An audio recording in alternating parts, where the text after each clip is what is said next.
Nongeye kubaha ikaze mu kiganiro neza kinyura kuri Danis TV mugezwaho nanjye Ndahiro Clementina. Bavandimwe bakunze b'ikiganiro cyacu nongeye kubasuhuza mbifuriza amahoro n'umugisha. Uyu munsi turaganira ku ngingo ifite akamaro gakomeye mu buzima bwa buri munsi. Ubwoko bw'ibyo kurya bufasha ubwonko gutekereza neza. Ubwonko ni igice cy'umubiri gikomeye cyane, nibwo butegeka uko dutekereza, uko twibuka, uko tuvuga n'uko dufata ibyemezo.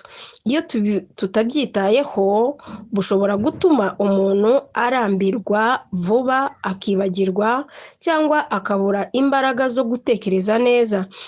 Ariko iyo tubihaye ibyo kurya biboneye, ubwonko burushaho gukora neza. Uyu munsi rero reka turebere hamwe bimwe mu byo kurya byafasha ubwonko bwawe kugira imbaraga no gutekereza neza. Icya mbere ni ifi. Ifi ikungahaye kuri omega 3 zirimo amavuta meza ya omega 3. Ni ingenzi cyane ku buzima bw'ubwonko. Aya mavuta afasha mu kubaka no gusana uturemangingo tw'ubwonko.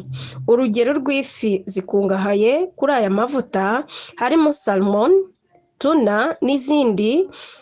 Kurya ifi byibura 2 mu cyumweru bishobora kugufasha kunoza kwibuka no kugabanya ibyago byo kwibagirwa uko imyaka igenda ishira. Icya kabiri ni imboga rwatsi. Imboga rwatsi nka dodo, isombe, epinari n'izindi zirimo intungamubiri nyinshi zirimo vitamine K na A, folate na beta carotene.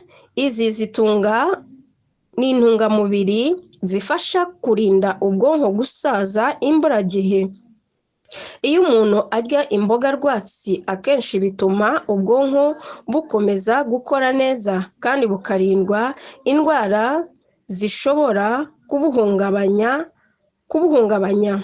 Icya kabiri ni amagi. Amagi arimo choline, intungamubiri ifasha mu mikorere y'ubwonko cyane cyane mu bijyanye no kwibuka no kwiga. Amagi kandi arimo poroteyine ifasha umubiri muri rusange kugira imbaraga.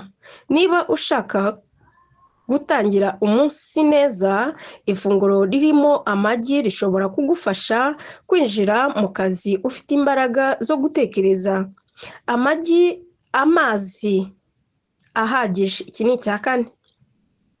Nubwo atari ibiryo mu biryo busanzwe, amazi ni ingenzi cyane ku bwonko ndetse no ku mubiri. Iyo umubiri ubuze amazi, umuntu ashobora kugira umutwe, kunanirwa gutekereza no kubura imbaraga.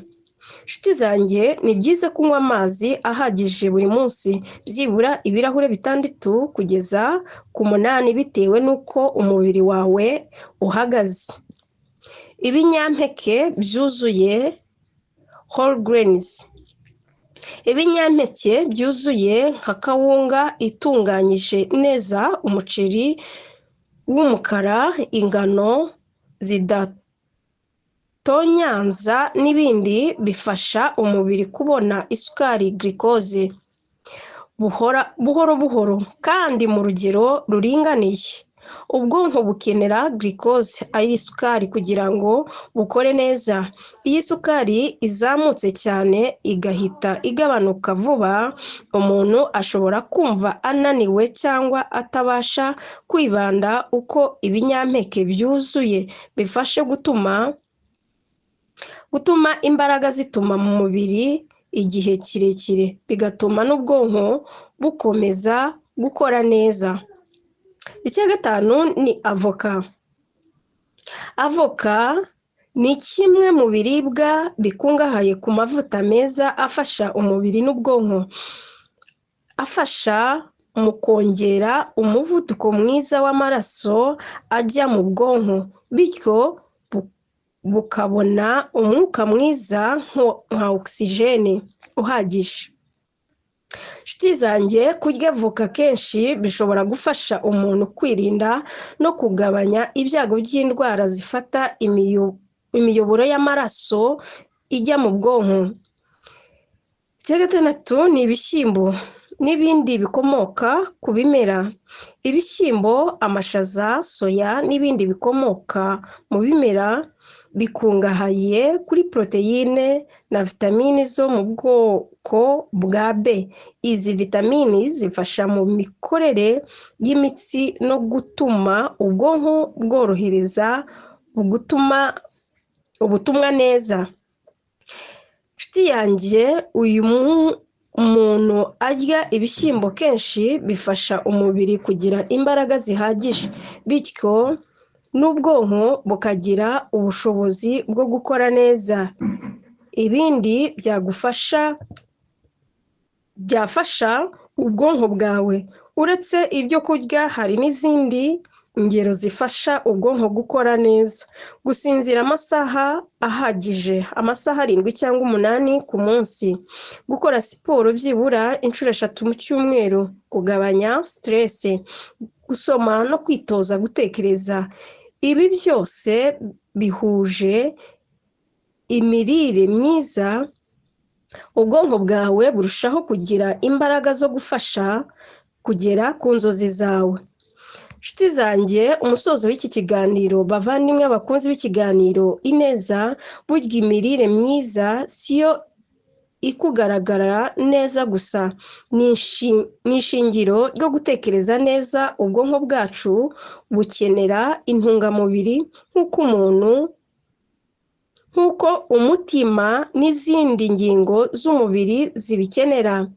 Niba ushaka gutsinda mu ishuri, mu kazi cyangwa mu buzima bwa buri munsi, tangira wite ku byo urya. Hitamo ibiryo bifite intungamubiri, wirinde ibiryo birimo isukari nyinshi n'amavuta menshi, kandi unywe amazi ahagije. Ndizera ko ibiganiro byacu by'uyu munsi byafashije kumenya ko ubwonko bushobora kwitabwaho binyuze mu mirire iboneye. Murakoze gukurikirana ikiganiro Ineza kinyura kuri Danis TV. Yari kumwe nanjye Ndahe Clementine. Shalom.